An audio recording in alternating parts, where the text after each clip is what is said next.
Түз эфирдеги берүүлөрүбүздү Күн маек программасы менен улантабыз. Аны мен Каныкей Бозгонов алып барам. Саламатсызбы? Бүгүнкү берүүбүздө салык саясатындагы жаңы тартип эрежелер, салык төлөөнүн электрондук түрүнө өтүү тууралуу кененирээк маалымат берели деп атабыз. Ал үчүн биздин студиябызга Мамлекеттик салык кызматынын төрагасынын орун басары Исламбек Кыдыргычев келди. Саламатсызбы? Кош келдиңиз. Бул өткөндө биз эфирге чыгарган тема эле болуп атат. Кайрадан ошо өлкөдөгү айрым ишкерлер ушул салыктын багы электрондук түрүнө төлөөнүн электрондук түрүнө өтүүдөн бир каршылык көрсөтүп, бүгүн дагы митингге чыгышыптыр. Алар жаңы талаптарды койгону айтылууда. Алар эмне болгон талаптар экен, кандай сүйлөшүүлөр болду? Ушулар тууралуу айтып берсеңиз. Талаптар канчалык жүйөлүү? Эми буга чейинки да митингге чыгып, буга чейин да ошол эле маселелер боюнча чыккан. Анан ошол митингдин катышуучулары менен чогуу ошол бүгүнкү күнгө чейин иштегенбиз чогуу. Анан өзүнчө бир мындай өтүүчү переходный этаптын иштеп чыкканбыз да. Ошону бир сыйра буга чейин да көчөгүндө телевизорлордон жарыялап, эми ушул митингде мындан ары митинг болбосун максатында иштер жүргүзүлгөн болчу да. Бүгүнкү күндө чын айтканда көп деле митингчи болуптур. Анткени көбүнө мындай ыңгайлуу шарт буюрса жарлык Кыргыз Республикасынын президентибиздин жарлыгы иштелип чыкты. Ошол буюрса жакын арада чыгат. Эң негизги нерселер бул базарлардын көтөргөн проблемасы мындай болчу да. Баардыгы электрондук түрдө соода жүргүзүшүн, электрондук коштомо кагаздар аркылуу соода жүргүзүшүн көрсөтүп баштаса, булардын көлөмү, акчалай обороту кескин түрдө көтөрүлүп кетет да. Анткени баарыбыз эле билебиз, базарда бүгүнкү күнгө чейин патент менен эле иштеп келген. Патент бул мындай система да. Убактылуу киргизилген убагындачы. Бул эчтеке кимден каяктан алдың, эмнени саттың деген эчтекенин далили жок. Анан 8 миллионго чейинки гана оборот менен иштесе болот да. Бул мындай мелкий бизнестин ичине кире турчу ишкерлерге иштелип чыкканда, анан ошол патентте иштеп жүрүп, анан кийин электрондук коштомо кагазга киргенден соң чыныгы обороттору бул 8 миллиондон албетте ашып кетет да. Анан эң ошо козгой турчу маселе, проблема ошондо болчу. Анан бул порогту 100 миллионго чейин деп бүгүнкү күндө эсептеп чыктык чогуу министерство экономика министрлиги менен. Эми албетте бул өздөрүнүн эле базардын чыныгы оборотун легалдаштыруу да. Экинчисинен ошол 100 миллиондук оборотто көп учурунда айтышты. Биз аз кошуп сатабыз, бат сатабыз депчи. Мындайча айтканда 0,5-1% кошуп эле сатышат экен да. Анан хорошо деп макул болуп, эми бизде максат жок көбүрөөк салык алып калыш үчүнчү. Бизде бир гана товардын каяктан келген экенин далили керек да. Ошондуктан биз эми 0,1 деп пайыздык пайыз салыгы коюлуп атат. Эми бул пока долбоор. Эми бул эң төмөн пайыз да. Мындай пайыз дүйнө жүзүндө деле жок. Бул эми мындайча айтканда жок эсе деген сөз. Эми бул учет үчүн да. 100 миллион эгерде товар жүргүзсө, жылына 100 000 сом төлөйт экен да. 12 бөлгөндө айына 8300 сомдон айланып калат экен да. Мындайча айтканда 100 миллиондон товарды айланткан ишкер айына 8000 сом төлөйт да. Бул эми нагрузка деле эмес да. Ошондой шарттарды айтканда көп базарда иштегендер макул болушту, ыңгайлуу экенин түшүнүштү. Биздин да позициялар менен бир дал келиштик, эми консенсус болду да. Эми бул биздин бүгүнкү жазылып аткан иш-чаралар бул бизде диалог менен любой нерсе мындай отуруп, конструктивдүү диалогко чакырып, ошондой тапшырма түшкөн жетекчиликтен, жогорку жетекчиликтен. Ошонун негизинде гана ишти алып барабыз. Ошонун негизинде ушундай натыйжага жеттик да. Президенттин жарлыгы ошол тууралуу, Жарлык ошол негизи буга чейин да жарлык чыккан, өзүңүздөр билсеңиздер керек. Буга чейин да айтып жүргөнбүз. 8 миллионго чейинки оборот болсо 0%, эми такыр өзүн багып жүргөн. 8 миллионго чейинки оборот бүгүн аз эле.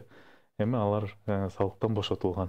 Бир гана условие ошо контролдук кассовый машинаны колдонуш керек депчи. Андан ашканы мына ошо базарда иштеген болсо 100 миллионго чейин 0,1. Магазинде иштеген болсо 30 миллионго чейинкиси 0,5, 50 миллионго чейинкиси 1% да. Эми бул эмнеге биз бир белгилеп кетчү маселе баары көтөрүлүштү. Биздин пайдадан албайсыңарбы салыкты дейт да. Эмнеге дегенде биз 100 сомдон алып 110 сомго сатып 10 сом пайда көрөбүз, анан ошо 10 сомдон салыгыңарды албайсыңар деп. Бул туура маселе. Биз ошол деле бизге ыңгайлуу болмок да, бирок отуруп түшүнгөндө биз айттык да, хорошо, макул, биз ошентип алалы. Анда биз мына ошол 100 сомго товар алып атасыз, ошону мына чогултуп бергиле. Кимден алып атасыз, канчадан алып атасыз деп ошону документально чогултуп, далилдеп, анан сатканыңызды көрсөтүп бериңиз. Действительно 110 сомго кимге саттыңар, кантип саттыңар, эми ошентип бизге отчет тапшырыш керек да. Эгерде биз ошол пайдасынан ала турган болсок. Ар бир кадам көрсөтүлүш керек. Ар бир кадам бул логикага жатканда ошондой да. Андан да баш тартты, эми ыңгайсыздыкты жаратат депчи. Эми антип кагаздарды топтоп жүрмөк белек деп, анан ошол баардык товар жүргүтүүнүн көлөмүнөн ошол 0,1% салык деп чечим кабыл алынды да. Бүгүнкү чыккандар эмне талап коюп атат? Бүгүнкү чыккандар жылдыргыла деп атабы же эмне деп атышат? Бизде түшүндүрмө иштер жактан дагы бүгүнкү күндө өзүңүздөр билесиз, мыйзам, тийиштүү мыйзамдарга өзгөртүү киргизиле элек да. Анан бул нерсе жарлыкта иштелип чыгып аткан. Официалдуу бул көчөгүн эле айтылды. Анан кээ бирөөсү чын айтканда билбей чыккан да. Ситуация, положение, жагдай мурункудай эле деп чыгышкан. Бүгүн ошо көбүнө биздин салык кызматкерлери чыгып түшүндүрүп, жагдайларды түшүндүрүп, кандай киргизет экенин түшүндүрүп бергенде көбү тарап кетишти. Калгандары бул уже эми жанагындай башка максатты көздөгөндөр. Эми башка максаттын дагы эми адам ар кандай экен да, жанагындай. Мен деле ошо арасында жүрүп түшүндүргөнгө аракет кылдым, эми такыр түшүнгүсү келбегендер да бар экен дегендей. Анан эми максат бир эле, ошол негизи эле ККМга каршыбыз, электрондук коштомо кагазга каршыбыз, СФ фактурага каршыбыз деп мындай тик турушту да.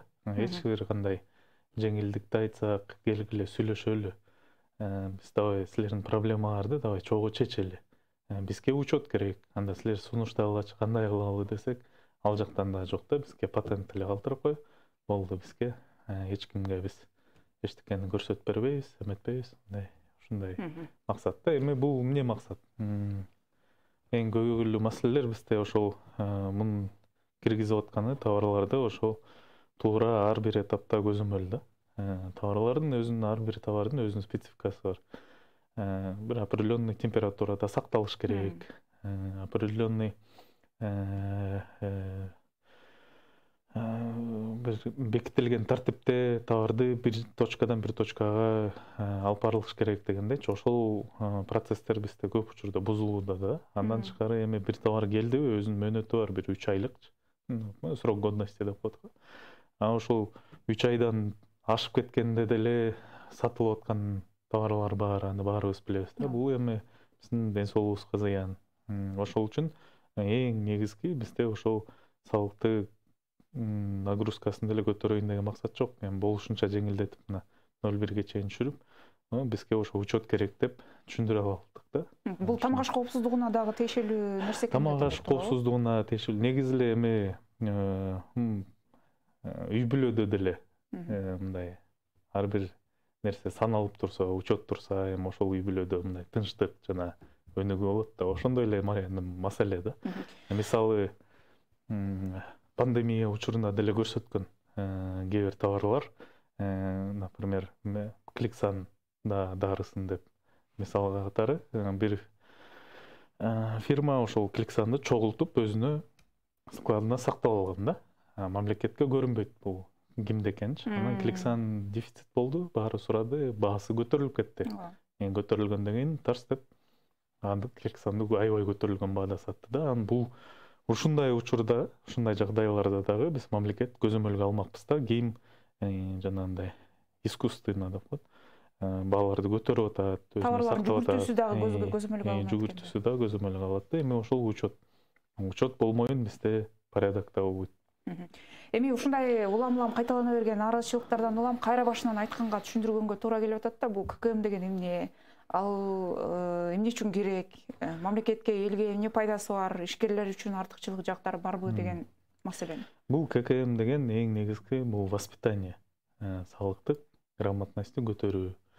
Бирсе деген границадан бери учет келип жатып, эң бүткүл товар кимге келип атат? Бул аякы колдонуучуга арналган товар да.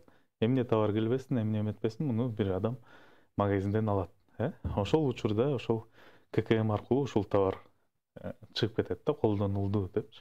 Ошону ошо ККМ көзөмөлдөйт. Андан тышкары ар бир жаранга бул өзүнүн милдетин аткаруунун документи да. Жарандык контроль келип алып, ошол мен сатып алып, анан ККМ чегин талап кылып алсам, мен да ошо мамлекетке салымымды кошуп атам. Андан тышкары ошол алган товарынын далилдеген документи бул. Кепилдик болот. Ошону кайра балким отравление болосуң, же бирдеме болосуң, ошону кайра көрсөтүп бергенге мояктан алгам, же болбосо эми кайра товар жакпай калып, кайра возврат кылганга туура келет. Ошону дагы колдонуп, ошону кайра бергенге бул шарт түзөт да. Эми бул уже ККМ жаңы бир велосипед ойлоп тапкан жокпуз. Бул өнүккөн мамлекеттерде баарында деле өнүккөн эмес, жакын кошуна мамлекеттерибизде деле колдонуп киргизилген нерсе. Эми бул практикада өтө жакшы инструмент да. Ошол теневой секторду жана жарандар менен кошо, анан жанагы ар бир товар каяктан кантип сатылып атканын көзөмөлгө алуунун бир инструменти бул ККМ. А ККМге чейинки товар кантип границадан кирип, ким сактап, ким кайра дагы бирөөгө сатып, жана ошол магазинге келаткан документи бул электрондук коштома кагаз да. Бул электрондук коштома кагаз ошол ККМге чейинки процессти көзөмөлдөйт да. Электрондук эсеп фактура менен электрондук коштома кагаздын өзгөчөлүгү бул СФ бул финансылык документ да. Мындан уже салык алынат. Бул уже далил да. А электрондук коштома кагаз ошо товардын бир жактан бир жакка жылганы боюнча документ да. Анан өзүнчө бизге платформада түзүп берип атат, виртуалдык склад деп баары айтылып кетти. Ошо виртуалдык складды түзүп берүүнүн бир жакшы инструменти да. Сиз айтып атпайсызбы, азыр эми мындай сыртка чыгып жүргөн жарандар бардыгы эле билсе керек, бул системаны азыр бардыгы эле өнүккөн өлкөлөрдө колдонот. Ошо сиз айтып атасыз, кошуна өлкөлөр деле эч жак өткөн депчи. Алар деле өтүүдө ушул биздин мамлекет колдонуп аткан механизмдер менен өткөнбү, же алар башкача жолдор менен өткөнбү? Эми ар кандай мамлекеттин нааразычылыктардан улам суроо болуп атат да. Мындай нааразычылыктар бизден ЕС өлкөсүндө мамлекеттерди алсак, бизде анализ дегенбиз, өзүбүздүн мындай жагдайларды жанагындай да жөн эле киргизбестен, кайсы бир мамлекет киргизип атканда кандай тобокерчиликтер болгон, кандай ошибкалар болгон, ошондой изучать этип биз да алдын ала иштегенбиз да. Анан Арменияда деле ушундай жагдайлар болгон, аякта деле ушундай митингдер болгон, аякта деле каршы тараптар абдан көп болгон. Аяктачы бизден дагы абдан курчураак болгон. Бирок бүгүнкү күндө аякта дагы муну жеңип киргизишкен. Бүгүнкү күндө Армениянын населениясы бизден, Кыргызстандан да кескин түрдө аз, бирок чогулткан салыгы кескин түрдө көбүрөөк чогултат да. Хотя салыктын ставкалары дагы биздикиндей эле да. Бул ошо толук ошо салыктык башкаруунун эсебинен алынган да. Ишкерлер үчүн артыкчылык жактары барбы ушул нерсени колдонуу? Ишкерлер үчүн артыкчылык жактары бар. Биз албетте түшүнүп атабыз, жанагындай айтып атат, ысык суукта жана биздин уу карайып калган эжекелерибиз, байкелерибиз ошол жаңы технологияларды колдонгондо оорураак депчи, албетте андай жагдай бар. Бирок ошону жеңилдетип, чогуу иштейли деп биз сүйлөшүп атабыз да. Ошол жеңилдетип, пока толугу менен киргизгенче биз электрондук коштомо кагазга тиешелүү эч бир айыппул салынбайт, эч бир текшерүүлөр болбойт деп кепилдик берип атабыз да. Эми бул туура эле аягына чейин чыгарып, тийиштүү мобилдик тирбекке менен азыр иштеп атабыз. Ошону берип, колдонгонго көрсөтүп берип, мындай сообщенияны бири-бирибизге WhatsApp'тан жөнөткөндөй эле ошол бир уровеньге чейин жеткизип алганчак биз эч кандай бир штрафтарды салбайбыз да. Ошонун баарын үйрөнүп калдык. Мага жакты. Бул базарларда болот да. Базарларда бизге айтат да, мага мындайын кылып бер, тигиндейин кылып бер, тияк жеңилдейин кылып бер деп. Ошонун баарын муну эми колдон боюнча биз айта албайбыз да кандай кылып жасашыбыз керек экен. Муну киргизиш керек. Киргизип, ошолор колдонуп, биягы мындай экен, тиягы тигиндей экен. Тиягына момундай функцияны кошуп бергиле, биягын жеңилдетип бергиле, моунусу лишний экен. Могу отчет эме тиги алып таштагыла деп, эми ошентип отуруп биз бир идеальный программага чейин жетебиз да. Эми ошону жетип киргизип, ар бирөө колдонуп көрүп, нормально экен дегенде, анан кийин биз уже полномасштабно киргизип баштайбыз да. Бүгүнкү күндө ККМ аппаратын колдонгондор канчага жетип калды? Бүгүнкү күндө 65 000. Азыркы учурда деле негизи 1 жыл мурун бул 30 000 тегерегинде болчу, 2 эсе көбөйгөн. ККМ колдон былтыр аябай плотно иштегенбиз бул боюнча. Эми көлөм дагы ККМ аркылуу өткөн көлөмү дагы 2 эсе көбөйгөн да. Албетте анан түшүүчү салыктар дагы ошого жараша көбүрөөк түшкөн. Дагы деле азыр башында багы бекер берилет деп айтылды эле. Аны берген жок дегендер да айтып чыгышты. Баасы жеткиликтүү болбой атат дегендер да болуп атат. ККМдин аппараты бүгүнкү күндө рынокто 10 000 сомдон 35 000 сомго чейин да. Эми ар кандай функционалына жараша банковский картаны принимать этип иштегендер бар, ичинде учетный системасы бар. Анан жана считыватели менен бар, ошондой функциясына жараша бул кымбаттап кете берет да. Так эң базовый арзаны бул $100 тегерегинде болот да.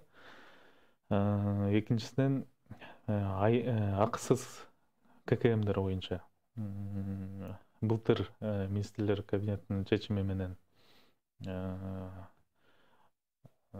акча каражат салык кызматынан бөлүнүп берилген 10 000 ККМ аппаратты сатып алып, ошо акысыз таратып берүү боюнчачы. 10 000 ККМди алып эми баардыгына тараттык. Бүгүнкү күндө астатак деле калбай калды, бир 200 ККМ аппаратын аяктап берип атабыз. Эми бул атайын категориядагыларга берилүүчү. Эми карап жанагындай действительно колунда жок, же болбосо жаңы ачылып атат, эми ачылып атканда деле расходтору көп да. Ошолорду колдой иретинде анан өзүңүздөр билесиздер, президентибиздин жарлыгынын алкагында жана 8 миллионго чейинкилер бошотулбады беле. Ошол условиясы ККМ орнотулуп колдонуш керек болчу. Көбүнчө ошолдой ишкерлерге тараттык, действительно оборот аз. Ал эми андан тышкары дагы бир ирет ККМдер бизде былтыр техникалык талаптарда көзөмөлдөө машиналарга өзгөрүлгөн болчу. Анан кийин кээ бир ишкерлерге ошол эски ККМи бар, анан бирок талаптарга жооп бербегенге дагы жардам берип, эми бир ирет уже алышкан да ал ККМди. Анан ошого дагы жардам берип биз акысыз ККМдерди бергенбиз да. Эми бул жакшы натыйжасын берди. Действительно ККМ алып сүйүнүп, мамлекет тараптан шарттар түзүлүп берилип атат да. Кандай шарттар? ККМдин көлөмүн көбөйтүш керек. Биринчи шарт мына акысыз ККМ таратылып атат. Экинчисинде ККМ иштесе 8 миллионго чейин бойсо 0% ставкасы коюлуп атат. Үчүнчүсү банктар аркылуу дагы акысыз ККМдер берилген, 9 000ге жакын ККМ аппарат берилген да. Ошондой сыяктуу шарттар түзүлүп берилди. Бул шарттар быйыл да уланат. Атайын жогорку жетекчиликтен тапшырма түшкөн, тийиштүү каражат бөлүнгөн. Азыр ошол сатып алуу жол жоболору болуп атат. Биз андан тышкары варианттарды карап атабыз. Былтыркы алган баадан дагы мындай 2 эсе 3 эсе арзан кылып, андайча айтканда өзүбүздүн да бир доработкабызды кошуп, мындай ошол былтыркыдай эле берилген акча каражатка көбүрөөк кассовый аппарат 20 000, 30 000ге чейинки жеткендей кылып сатып алып, тоже акысыз таратып бергенге аракеттерди жүргүзүп атабыз да. Андан тышкары биз банктар менен да сүйлөшүп атабыз. Банк менен сүйлөшүп, жанагындай беспроцентный пайызсыз акча каражат ошо ККМ ала турганга бергендей кылып, ал боюнча да иштер жүрүп атат. Андан тышкары мына базар коомдор менен мурунку митингден кийин биз сүйлөшүү жүргүздүк да. кандай шарттар депчи, анан кийин ошол алар айтып калышты, арендаңарды канча аласыңар деп базарлардын ээлерине жана директорлоруна суроо берсек, эми 20-25 миң, 10 миң тегерегинде алат экен. Анан сүйлөшүп айттык, келгиле мындай арендаңарды 2 ай азыраак кылып алып бизге дагы жардам бергилечи депчи. Ошол акча каражатка ишкерлериңер ККМ аппаратын алып алсын депчи. Десек, ага дагы кээ бир ирет базарлар макул болушту. Бүгүнкү учурда ошол жана Дурной Моторс макул болуп атат, жана башка Аламедин менен да иштеп атабыз. Ошолор макул болуп атышат. Ошо аренданын эсебинен ошол ККМ аппаратын орнотуруп берели депчи. Эми бул ошо ар кайсы тараптуу мындай шарттарды түзүп иштерди алып барып атабыз да. Базарларда азыр колдонгондор бар да, ККМди колдонуп атышабы базарларда? Колдонгондор бар. Жанагындай 8 миллионго чейинки көлөмү болсо жана салык төлөнбөйт да. Ошондо колдонуп, бир 15 миңдей бизде ишкер базар эмес, негизи эле баардык ишкер 15 миңдей ошо бошотулган режим менен иштеп аткандар бар да. Ошол ККМди колдонуп аткандар арасында нааразычылык, маселе жокпу? Алар дагы же маселе жаралып атабы? Такыр жок дегенден алысмын. Арасында деле албетте туура маселелер көтөрүп атышат. Жанагындай кээ бир учурда интернет өчүп калат. Кантип колдонобуз, анда ошондой кандай болуп калат депчи. Эми албетте бул техника, дагы кандай бир башка бир биздин сервер тараптан может бир ошибка кетип калат. Ошондой учурларда кандай деп эми колдонгон сайын ушундай суроолор пайда болуп баштады да. Албетте биз анын үстүндө иштеп, жанагындай интернет өчүп калса, атайын сам-карта дегенди иштеп чыгып кошо киргиздик. Бул 1000 чекке чейин интернет жок деле иштей берет да. ККМчеге бере берет. Интернет пайда болгон соң база ыргытып коет да. Эми тоже бир решение таап кеттик да. Эми бул колдонбой слепую барсак, бул жагдайларды көрмөк эмеспиз да. Эми ушинтип туура маселелерди көтөргөндөр бар. Действительно колдонгондо кээ бир айтып атат, жанагындай ар бир товарды тандап көрсөтүп эметиш керек экен деп, андайдын кереги жок. Жөн эле сумманы жазасыз, жана калькулятор мындай айтып атат да, калькулятордон да санап, анан кийин ошол калькулятордон бияка жазып, анан кийин басып атам деп, анан ошо калькулятор функциясын киргизип бербейсиңерби деп, сразу сдачасын санагандай болуп. Например, сиз менден 700 сомго соода кылдыңыз, анан 1000 сом бердиңиз да. Мен 300 сом сизге сдача беришим керек да. Эми сугуба. Анан мен 1000 сом алдым, соода 700 сом деп жазам, анан сразу 300 сом деп сдачасын момча бериш керек деп чек сразу чыгарып берет. Мындай бириктирип кетип атат да.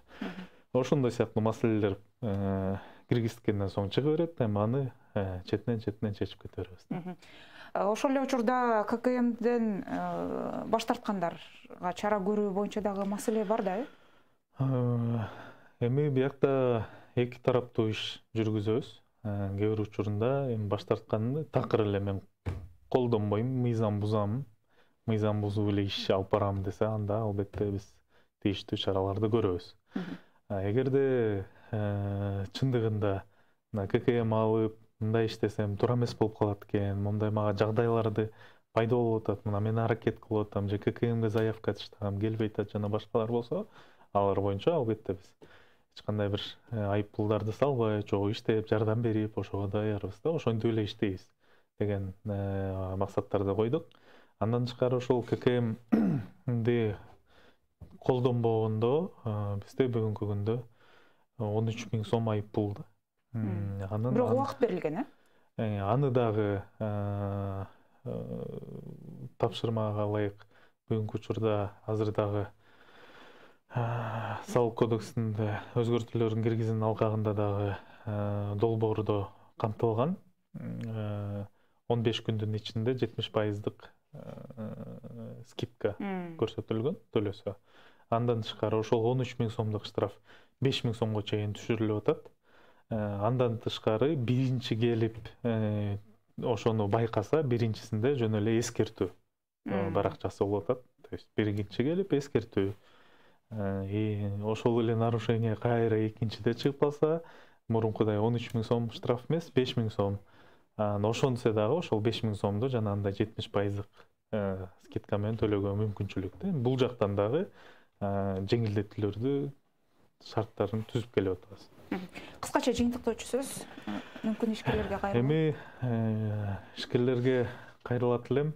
Бүгүнкү учурда салык кызматы жана негизи эле мамлекеттик органдар бүгүнкү учурда сиздер менен тыкыз байланышта, конструктивдүү диалогдун негизинде, анализдердин негизинде чогуу иш алып барып, тийиштүү шарт түзүп, чогуу иштегенге абдан кызыктарбыз да. Ошого баарыңыздарды чакырат элем. Чогуу биздин мамлекеттин туруктуулугун күчөтүп, ошол порядок алып келип, биздин негизи эле бүгүнкү учурда негизи эле салык бул ошо мамлекеттин түзүлүшүнүн эң бир керектүү, маанилүү нерсеси. Ошону чогуу сиздер менен, сиздердин жардамыңыздар менен биз иштеп чыгып, тийиштүү шарттардын негизинде толугу менен киргизип, ошо көмүскө экономиканы жокко чыгарып, чогуу иштейли дегенге чакырабыз. Эң негизгиси ошол дайыма ушундай бир конструктивдүү диалогдун негизинде гана, жолугушуунун негизинде дагы биз өзүбүздүн жакшы жетишкендиктер болот деп ишенебиз. Демек ишкерлер менен бир пикирге келип, түшүнүүгө барууга жол ачылып калыптыр, бүгүнкү күндө ушул жол менен чечилет деген ишенимдебиз. Программабызды ушундай жакшы ниет менен жыйынтыктайлы. Рахмат сизге, ыраазычылык билдиребиз, ишиңизге ийгилик. Ушундай күн маек программасын жыйынтыктайбыз. Аны мен Каныкей Бозгунова алып бардым. Кечиңиз көңүлдүү болсун.